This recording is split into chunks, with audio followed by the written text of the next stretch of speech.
এই বিজনেসে আমি একেবারেই নতুন। প্রতিদিনই চেষ্টা করি কিছু না কিছু শেখার এবং আপনাদের কাছে শেয়ার করার। কিন্তু সবচেয়ে বড় সমস্যা হচ্ছে আমি ভিডিও তৈরি করতে পারি না। যখন যেটা তৈরি করি তখন সেটার ভিডিও তৈরি করতে পারি না, কারণ আমার ছোট বাচ্চা আছে, যে কারণে ভিডিও তৈরি করা হয় না। কিন্তু এখন থেকে চেষ্টা করব কিভাবে এগুলো করতে হয় সেগুলো আপনাদের সাথে শেয়ার করার, যাতে আপনারা এগুলো শিখতে পারেন এবং সেই কাজগুলো করতে পারেন। এখানে আমি একটা বো তৈরি করে দেখালাম। এটা রিবন দিয়ে বো তৈরি করা হয়েছে। এই বউগুলো খুব সহজেই তৈরি করা যায়, যেহেতু কাপড় কাটার ঝামেলা নেই, তাই আপনারা খুব সহজে এই রিবন দিয়ে এই বউগুলো তৈরি করতে পারেন।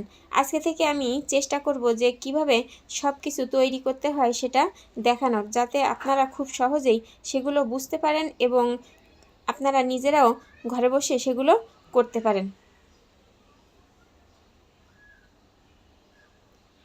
দেখুন, এভাবে ভাঁজ করে নিয়ে এভাবে ফোল্ড করে নিলেই কিন্তু তৈরি হয়ে গেল একটি সুন্দর বো। এখানে আমি এটাকে সুচ দিয়ে সেলাই করার চেষ্টা করেছি, কিন্তু এটা সুচ ঢুকছে না যেহেতু, তাই আমি এটাকে সুতা দিয়ে বেঁধে নেব। সুতা ঘুরিয়ে বেঁধে নিলেই আপনার তৈরি হয়ে যাবে একটি সুন্দর বো।